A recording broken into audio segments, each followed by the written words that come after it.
What's up, music fans of the internet? I'm Derek. And I'm Kevin. And together we are last week's album, The Only Reviews, with two different views. And this week we're talking about Two by FIDLAR. And we're asking the big question, how does sobriety affect their garage punk sound?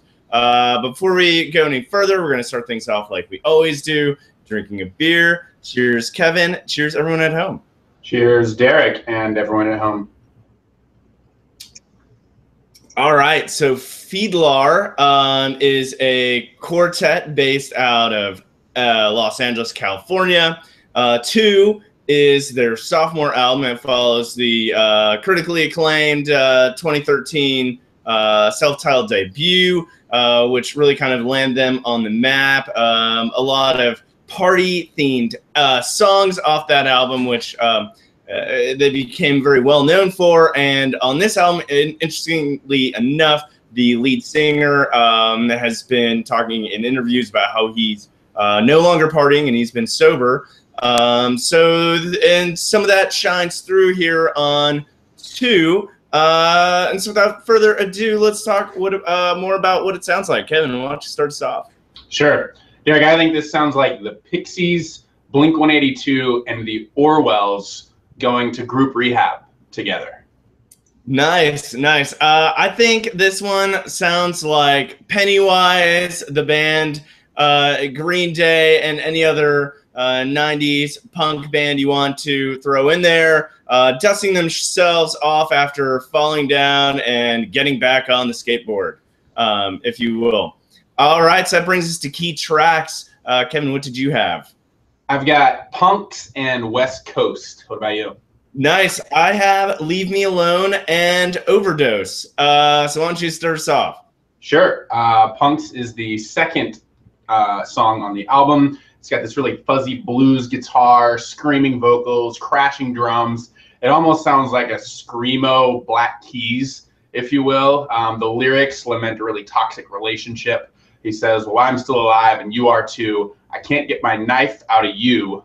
And it's just a really heavy, blaring track. But despite all its abrasiveness, I still find it's got this really addictive energy to it, and I can't stop listening to it. And then the next track, number 3, West Coast, has these wailing vocals, racing drums, really simple piano line. It's all about the sort of perils of growing older without growing up.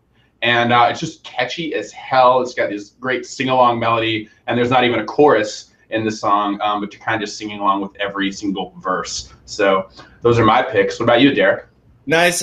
Leave Me Alone. This one stood out to me with just this blasting snare drum, blasting bass, and then snare drums, driving electric guitars.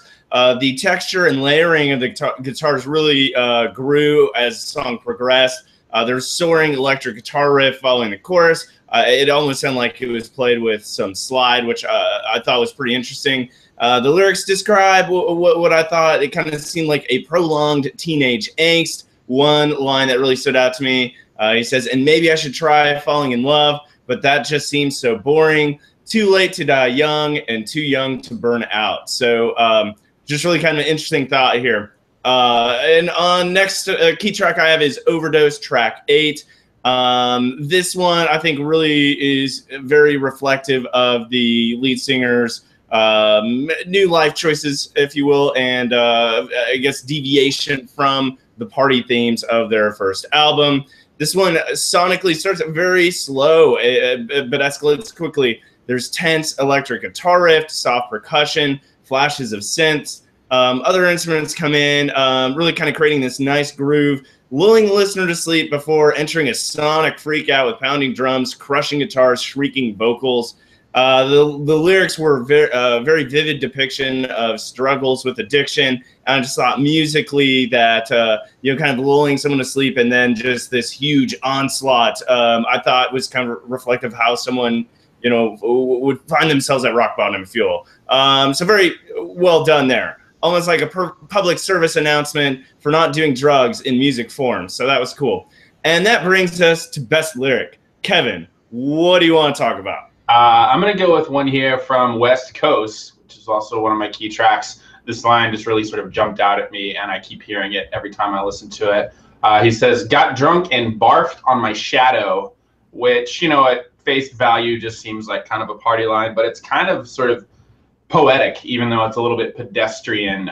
You know, and I think it sort of alludes to the theme of this album when it's being so self-destructive that you see yourself hurting yourself.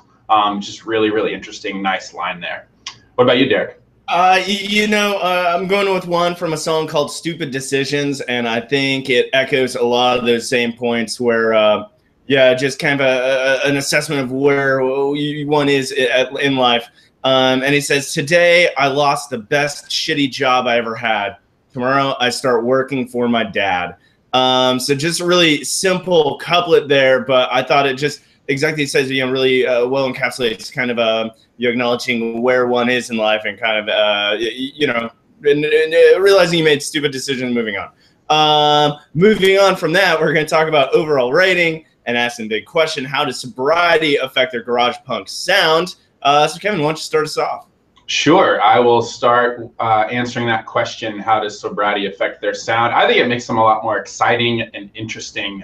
This album has a lot more variety and substance, I think, than their debut did.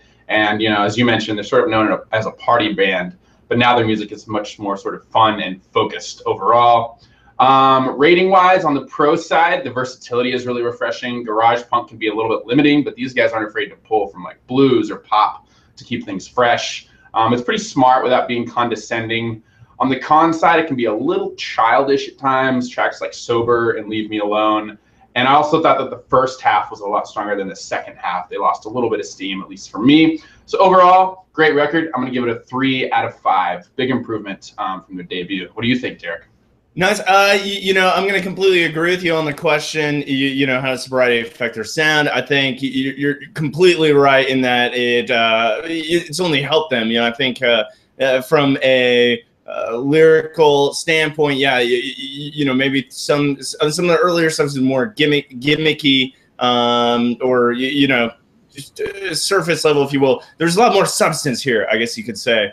And that definitely made it interesting. And musically, I think you're exactly right. There was a lot of variety. They brought in a lot of different elements, and just the way they transitioned between those sounds within one song, I thought was great. On the opener, 40 ounce on repeat, just the way they shifted from large sounds in the verse to much sparser sounds in the chorus, I thought was very cool. I think this shows continued growth for them, so I'm gonna look forward to hearing more from them going forward. So overall, I'm giving this one a 4 out of 5. So there you have it, a 3 from Kevin, a 4 from myself. So that makes a 7 out of 10 for 2 by FIDLAR. So be sure to go check that out. Thanks again for watching here at last week's album. Don't forget to subscribe, where we're bringing you the only reviews with 2 different views. Shout out to the podcast. And as always, I'm Derek. And I'm Kevin. Cheers, guys.